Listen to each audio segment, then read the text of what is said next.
We are back with Plus or Minus, the Horological Debate Show about the best and worst. It should be like plus or minus or something. Plus or minus? We'll talk to the Brandon team about it. The best and worst of the watch world. This is Balazs Ferenczi, who loves to interrupt me, and I am Thomas Hendricks. And we're in New York City. And we're in New York City, Still. baby. Question number one. Start talking for this one about the most underrated brand. Big question, a lot of answers. A lot of brands that don't qualify. A lot of properly rated and perhaps Maybe there's a few brand. overrated. See, for you, I could see you going micro brand here. I could see you going like maybe a Datsa, for example. Do you want to go with them? I think so. So I'm going with Ming. Ming? Yeah. And the reason, not because I'm wearing the watch, but the funny thing is I like the watch, and you do as well, and we talked about this. Big fan. But a lot of people don't. And they don't even have like a first-hand experience with any of the models. They're like, no, Ming, I don't like that. They see the picture, no, I don't like it. And then usually when I give them the watch, they're like, okay, oh, it's actually quite nice. I'm like, duh, of course it's nice. So I think it's just probably people, now you're exposed to so much info about watches, like so many models and so many brands, and it's almost like a watch Tinder. Yes, no, like, not like, and that's it. And then That's a great idea. Watch Tinder. That's not my idea. So, and then I think that's the thing. Like they see Ming's like, no, it's not for me. It's not a good brand. Which is fair. I mean, it's a very particular design language. Yes. And if I had a brand, I would want people to like have an opinion on it, love or hate, versus just like it's fine. Because But so was the Royal Oak. There's a lot of brands that are like just fine. Yeah, but so was the Royal Oak. It was a very particular design back then. Yeah. So Yeah, and it's doing okay now. and it's doing okay now. Yeah, and they're fine. I'm sure they're okay. But I'm just like, I really like the watch, and I think I liked it, but my fandom, if you could call it like that, elevated when I saw them in real life for the first time. I was like, okay, this is really cool. I thought this is cool, but now that I see it, it's really cool.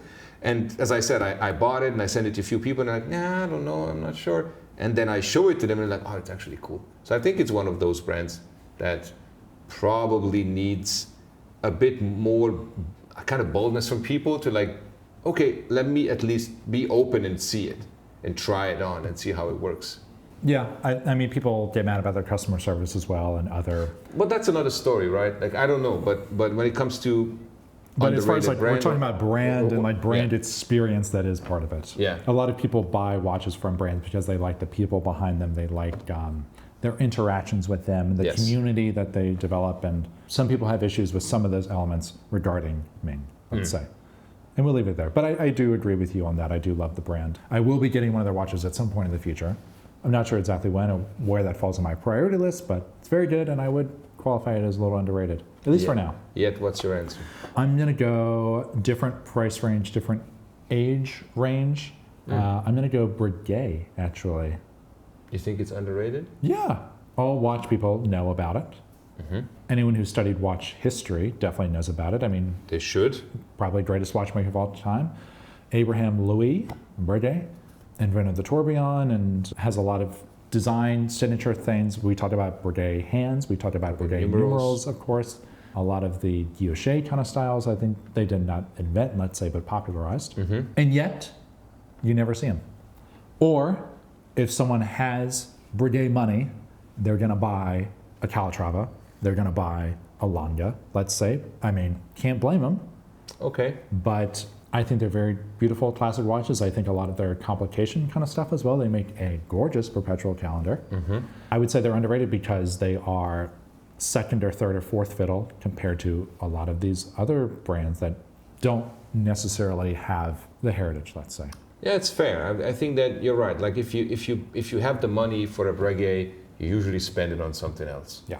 And there's so much that the brand offers, other than the heritage and the history and whatever, like in the modern, the catalog, that you really should pay attention to some of those models. Say, ooh, I could go this way, but now I'm happy to go that way and go with the Breguet instead of the Patek or whatever. Yeah, I'm not saying it's better than the Calatrava, but I think there's like more visual material there. Like both have very solid movement and finishing, but on the dial side, Breguet, it's like it looks good across the room, and like when you get really, really close, there's just more to grip onto with your eyes than, let's say, just like a plainest can be Calatrava. Yeah. Not necessarily a fair comparison. You get a lot for your money, I would say.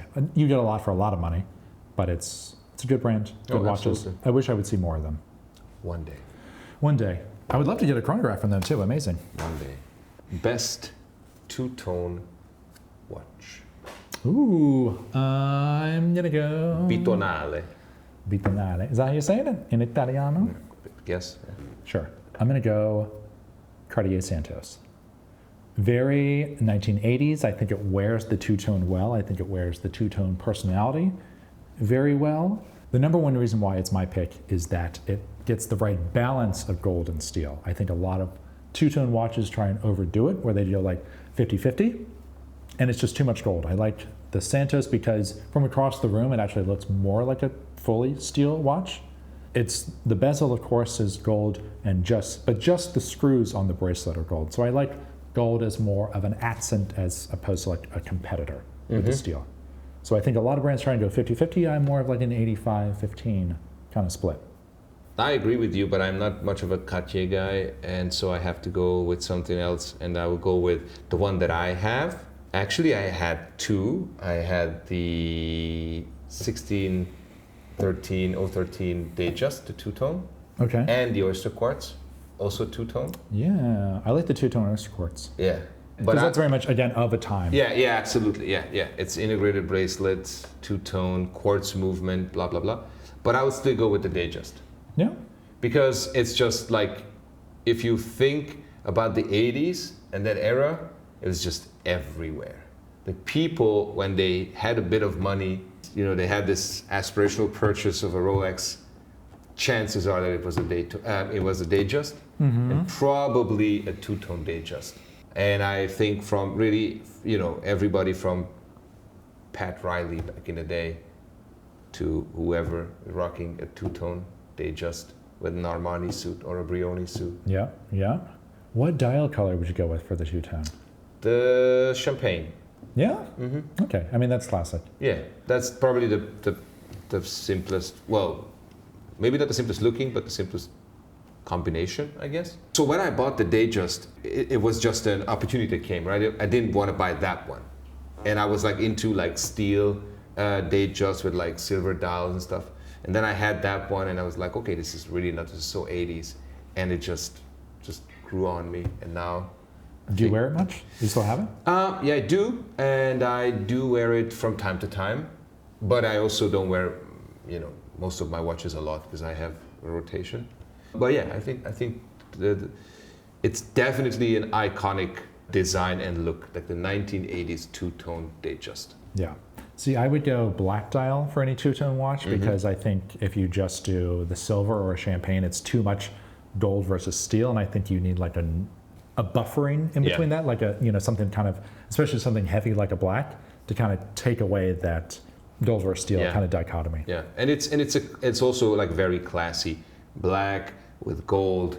Yeah. It's just fits perfectly. Next question. Next question. You're not going to like this one, but I want to see your answer. Swatch Blancpain, best version, best color. Whew. I don't like a lot of them, I will say. So yeah, it's only 5, right? Five. I think so. Versions. Which sea slug, which nudibranch sea slug are you most attracted to? Probably the orange. Yeah. Wait, the one with the NORAD symbol on it? I think so. I think that's the. Because there's like a macaroni yellow, which is like an orange yellow, and then there's like an orange. No, I mean, and then there's a blue, and then there's a green, and a white. and a white. No, I mean the orange. Okay. I think that's cool. Because it's a fun watch. It's not a serious watch. And if it's a fun watch, it should be a fun color. And you see blue watches, you see white watches, you see even green. You don't really see orange, other than, You don't see an orange case. You see an orange case, yeah. So I think you don't really see a lot of blue cases either, unless it's ceramic. But I would say it has to be fun, and to me the orange is the most fun. Having said that, I have never seen these watches in the wild, so we need to get out to the wild and do some swatch hunting. Not really. We did a market report on this channel. Yes. The orange with the NORAD symbol, I think, is the least popular one on Chrono 24. I would go, I like the yellow for the same reason, but I think my actual answer is going to be the blue one. Very similar to the, what is it, the Neptune moon swatch, which might be intentional, we don't know. But I think it's a very good blue. I don't like the green. I think that's like just not a good green. I think some of the other colors that they went with are like not really the best versions of those colors. I would have loved just like a steel looking one, like a more monotone kind of thing. But yeah, I'm gonna go with blue. I think it's the best execution of that particular one. I think the color itself is the best. It's selling the best, which is not really a factor in my mind, but I think it shows that I'm right and you're wrong. You're not. I'm right. Best Complication. Best Complication. I have a feeling where you're going to go and I'm going to go in opposite direction. That's the beauty of this partnership. What's your feeling? I like an impractical complication. One that doesn't really help you out in day-to-day life. I think that adds to the romance of it. I think it adds to like the poetic aspect of watches, bringing something intangible into something concrete and tangible that you can wear on your wrist. So therefore, I like probably number one. I'm a big moon phase guy. I think there's a lot of artistry that goes into there. A lot of brands can really make a moon phase in their own particular way and style. You look at Patek ones, you look at Lange ones, you look at Arnold and Son. They did like a giant Magna Luna, I think. That's probably my number one answer. The only one I would sneak in real quick is the equation of time, the equation du temps, if you want to be fancy with it. It's essentially, Earth doesn't rotate at exactly 24 hours a day. It depends a little bit on where you are latitude-wise, and there are very old watches, pocket watches even, that factor in your latitude and tell you like how real far time off, and Earth time. Yeah, deviation-wise you are from that. That was the first complication where I was like, okay, this horological stuff is pretty serious. Yeah, it's absolutely useless complication, but it's super difficult to do. But the fact that you can do that people like did all the math and the engineering to be able to do that kind of useless thing, I think is the beauty of it for me. Yeah, totally. No, I totally agree with you. So you're going to say chronographs, and why are you going to say that? I thought about As someone with like 50 it's chronographs. my favorite complication. Okay, let's say that. It's my favorite complication. The best complication, I think, is the most used complication, is a date. You know how I feel about this. I've died on this hill many a times. I don't like a date, but I don't like most dates. I don't like the execution of most dates. I think most brands get a simple idea wrong. Think of it like the license plate on a sports car. Yeah, you have to have it, but it's not making it look any better. So do we think that a date is a complication? Yes. Okay. My favorite is the chronograph. The most popular is the date, but the best complication is a perpetual calendar. Okay, why? Because just a very similar reason as what you said about the equation of time. It's just mind-boggling how people can design these mechanical movements that know exactly what, in 68 years on the Thursday in July, it's going to be such and such date or whatever. It's mathematics, I get it. But how to move that into a mechanical movement and think ahead 100 years or 200 years, it's a big brain move. It's amazing. It really is amazing. So I think that's the best complication in terms of to me, in terms of horology. And then you can go with so many ways. And I think a lot of people want perpetual calendars and they want to work up to that. I would love a 3940, for example. So yeah, I agree with you there. There's a lot of... Or like a Da Vinci IWC.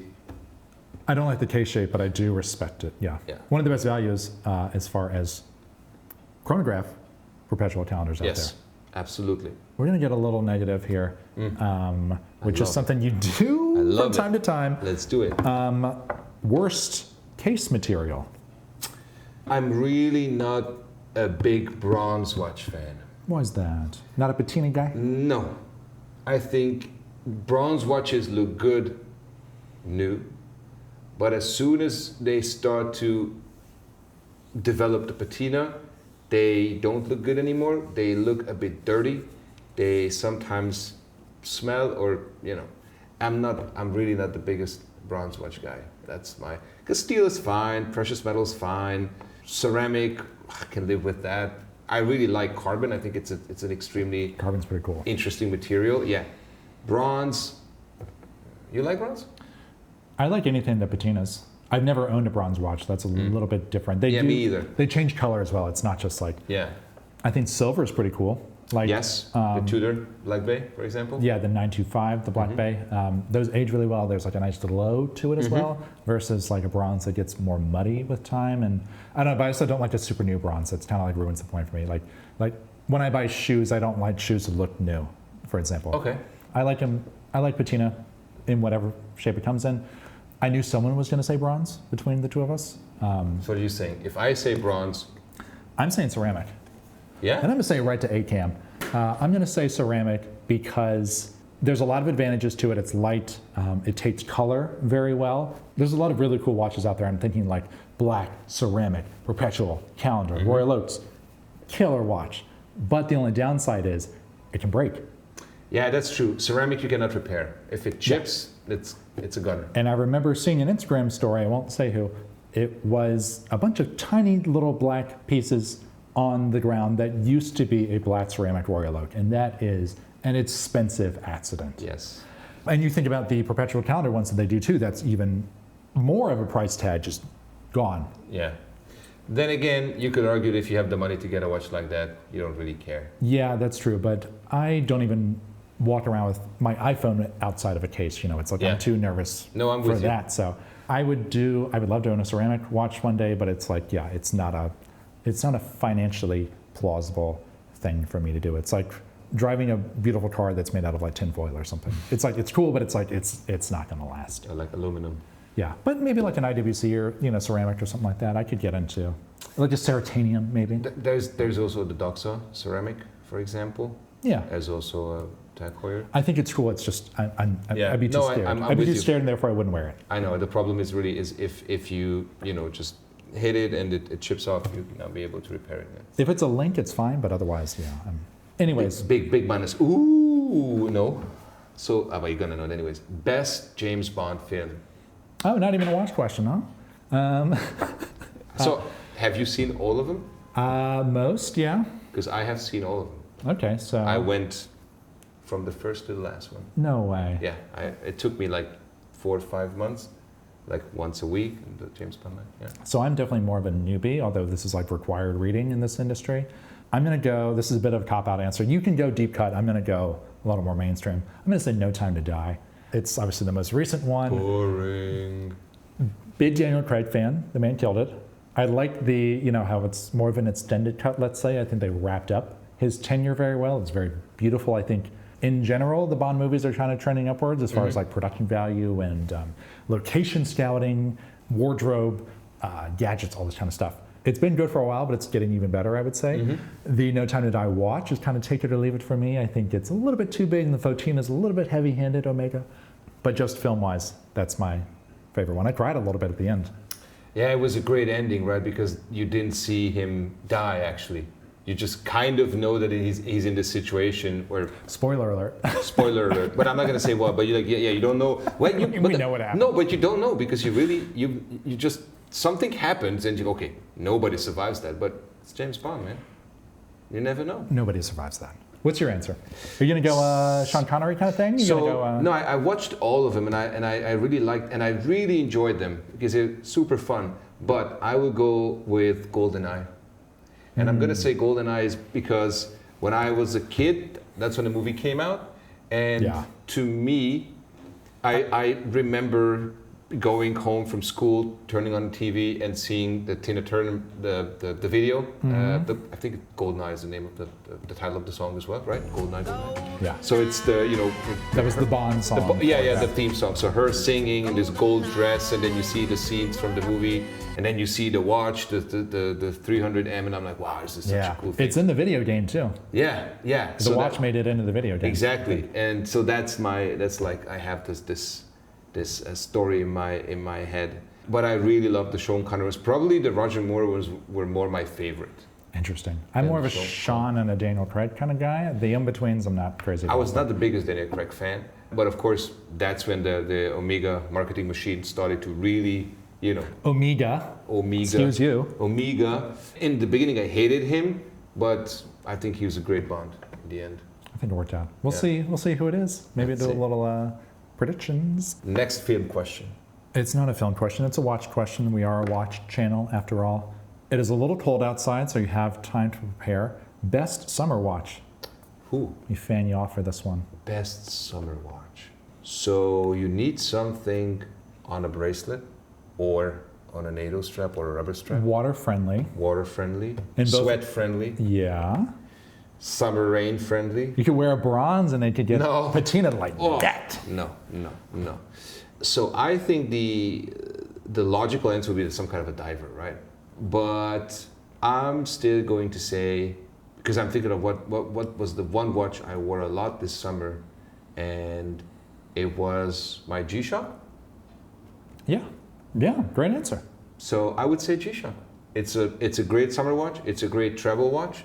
It's a bit big, so in a winter with a jacket, it's not as comfortable. Yeah. But it's light when you're sweating. You don't feel this something like The band doesn't breathe that well, but it's like, yeah. but you can like throw it in the washing machine if you want to. It's like, Yeah. it's just fine. So, Yeah, G-Shock. okay. Yeah, that's a good one. Cheap, Yeah. looks good, Yeah. classic, iconic. You have a lot of different options as far as colors as Loads well. of like- options. I mean, we're like black G-Shock kind of guys, Yeah. like classic Yeah, we kind have- of stuff. yeah. But you could go, You can go orange, you can go yellow, you can go. yeah. That's a funky color, baby. It's Yeah. time. I would do a similar colorful one, but I would do a mechanic.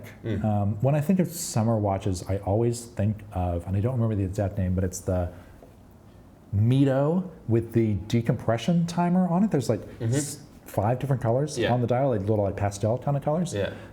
Not that I would ever use a decompression timer, and not that it makes the watch any easier to read, let's say. But as far as waterproofness goes, as far as color goes, as far as, approachable price point goes, which I think is what you want in a summer watch. Absolutely. Yeah, that's what I would go for. Yeah, it's a good pick. It's funky colors, good brand, affordable, great movement. That said, I think I did wear my G-Shock the most this summer, so I'll give it to you on that one. Best placement for a date window. Well, I have a lot of thoughts on this. I'll keep it brief because I've said them much to the chagrin of our audience before. Nowhere would be my top answer, but if you're going to do it, I would keep it symmetrical. I like a 6 o'clock date window. I think it's tucked down in there. I think it keeps the dial balanced. Otherwise, this Longines is probably not the best example, but I do 4 o'clock. like a 4 o'clock, 4:30, whatever People you want to hate call it. that. Yeah. A lot of people. I don't know why. Yeah, I don't know. I think on a busy watch like the El Primero, Yeah. one, there's no other place to put it. Yes. And two, it tucks right in. And if you have a lot of other things going on, Yes. it's like the third thing you notice. Here, because it's contrasting, because it's like a white date window on a black dial, you notice it. Yeah, I would go, in general, out of the way, preferably no date. Or if you have to, 6 o'clock. Or sneak it down in there around 4:30, is my opinion. So, I'm with you on no date. Okay? But if we have to do a date, check this out. I'm going to go vintage. Check this out. Yeah. Pointer date. Yeah. Well, we said date window. Okay. Pointer date, anyways. I think it's cool. Pointer dates. It's Yeah, cool pointer dates composition. amazing. Date window, I'm just like a 3 o'clock. It's fine. It's just, It's fine. That's a good It's word for fine. it. It's Yeah. fine. A lot of people hate on the 4 o'clock. I don't know why. I don't mind if it's there. I don't love it. I don't hate it. I like a 6 o'clock one when it's like integrated into the dial, so it doesn't just stand out. Pointer date. If we go date window, 3 o'clock. But I'm also a no date guy. Okay. Reasonable. As you can see. As with the main. And last but not least, Last but not least. Ooh, this is definitely not least. Best integrated bracelet watch. okay. Wow. I'm not gonna give you any of the two obvious A lot of heavy hitters here. answers. No Royal Oak, no Nautilus, because no, They are some of the best. they are. I will still go with the Oyster Quartz. Yeah? Yeah. Okay. I think it's such an underrated watch in terms of the design, in terms of the movement. Yeah? Yeah. I think people are afraid of quartz watches. Quartz Rolex. Are they It's easy, Canal Street stuff. are That's they the easy to quartz. repair? So they made this for a long time, right? From the late 70s all the way until the early 2000s, if I'm correct. So decades. So I'm sure it's not that difficult to repair. But we're talking about an integrated bracelet-ness, not the movement. Fair. Yeah. So I think that if you look at the PRX, the PRS like kind of took the affordable kind of watch world by storm. It took a few elements of different integrated watches and put it in an affordable package. And they say that this design comes from the original design, the PRX's original design comes from the Oyster Quartz. Now I think everything comes from something. Yeah. So whether that's true or not, I don't know. But I think that if I look at the design or the shape or the silhouette of the Oyster Quartz, I think it's just magnificent. To me, it's much better than the Nautilus and the Royal Oak, which I'm a bit bored by them by now because they're a bit overused. And by a bit, I mean a lot. Yeah. So for me, Oyster Quartz Rolex. Okay. I have no shade against the Nautilus, the Royal Oak, or anything like that, Me but either. there's so many other good ones out there. I'm a big Otto Finissimo kind of fan. I wish they made it Also nice. in something smaller than a 40. Yet you're gonna go with the Vacheron. Overseas, no. No? No, I don't think so, Oh, I thought because you were gonna do I think that is a little bit too derivative, maybe. I like it, but I wouldn't say it's the best. that. Okay. If I had to buy one today, that might be the way I would go. We had that conversation Yes. before the camera started rolling. Yes. I do love the first generation overseas, bar none. But I would go early Genta, before even the Royal Oak, almost 10 years before the Royal Oak. I'm going to name another Rolex. It's the King Midas, baby. Okay. Tell you about Yeah, it. it's a cool watch. Yeah. And you know I love it. Asymmetric case. You know I love a Dread Dealer watch. Yes. I think design-wise, it's amazing. It's cool. It's a full idea. It is a complete sculpture. Yes, you can wear it on a strap, but that's like not the full. No. It's not the effect of it at all. I think it's an original idea with the Parthenon inspiration. It's early Genta, before he was who he was, let's say. It's a very oddball Rolex. And I'll sum it up by saying this. If it's good enough for Elvis, it's good enough for me. Oh, yes. Is it gold or there was a gold and a white gold version? There's a yellow gold and a white gold. Yellow Yeah. gold. Yeah. Okay. Yeah. Both are spectacular. Yeah. They have some like other I think they have like some textured ones too, some like with like ribbing on them maybe. But I would go classic gold. I've seen like a lapis lazuli kind of dial one too. Ooh, I had another. I mean, I do love this cacategory of watches. Yeah. There's so many like really cool ones. Three popped in my head. Okay, we both went Rolex for integrated bracelets, which was Nice. surprising, huh? Although mine is better, but that's just how it is. This is the forever difficult Balazs Ferenczi. I am Thomas Hendricks. This has been Plus or Minus, the best and worst of the watch world. We'll see you next time.